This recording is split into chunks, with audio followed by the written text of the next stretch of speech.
heaven. The scent of French roast coffee wafting to our bedroom, the humming stillness of the house, two lovers pretzeled together beneath mulberry silk sheets, our bodies sweat glazed from creative and energetic sex. Now that was laughable, really. His touch burned me. His lips disgusted me. Not because of time's toll on our bodies. Gravity works extra hard after age 40, you know. It wasn't that. It was the slow rot of who he used to be. Once upon a time, we cuddled like two toothbrushes in a cup, the length of our bodies resting on one another. I wished I could reach that man today, right now. But I knew he was long gone.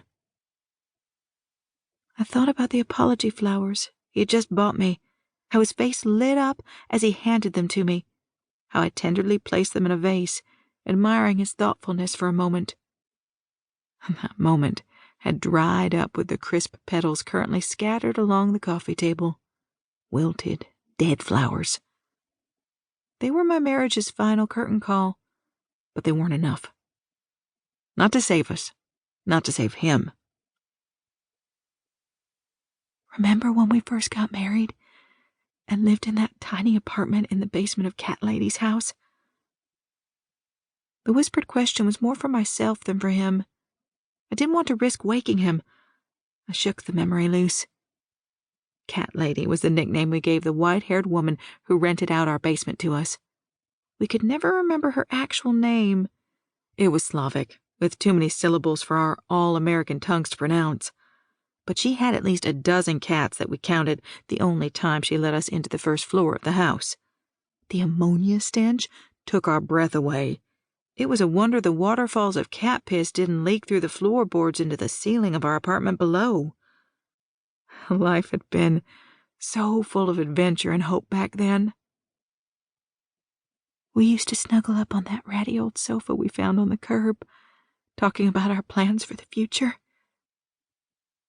I smiled at the memory. Reaching out a finger, I touched his stubbly cheek and recoiled in distaste. I would never forget when the mouse came crawling out of the sofa cushion and darted across my leg. I was pretty sure the whole neighborhood heard me scream. The most baffling part about it was how the mouse had managed to slip by a dozen cats. I chuckled softly, then wiped a tear that dripped down my cheek. The simple days, I called them. Back then when life made sense and I knew who I was, where I was going. These days I aimlessly trudged through the mire of one moment to the next. I couldn't resurrect the simple days, though, could I? They were too far gone. Some things just aren't meant to last, no matter how many stars we naively wish upon. My eyes traveled down his sleeping body, his brawny arms hugging the pillow like it was an illicit lover, his long legs sprawling under the covers. Asleep, his face looked so sweet and boyish, incapable of uttering a harsh word or criticism. Of course, I knew that was only an illusion. In the mad rush of days filled with housekeeping and packing, school lunches and folding laundry and prepping dinner, I rarely saw the softer side of him anymore. We rarely saw each other at all. The barking of the next-door neighbor's dog prodded me with sudden urgency. Before long, the street would erupt in the commotion of families rushing off to church or Sunday breakfast. I needed to make this quick. Get it over with before I talked myself out of it, or before he woke up. It was time. There's no better time than the present, my mother often said. Even when it didn't relate to anything pertinent, she loved using that tired old cliché. I was still wearing yesterday's clothes, hadn't bothered to slip into my pajamas when I snuck back in this morning. Pajamas wouldn't fit with the story I had already planned out. I could feel daybreak approaching, while early risers all across my suburban neighborhood held steaming mugs of coffee. I held the knife I'd slid out of the butcher block minutes ago.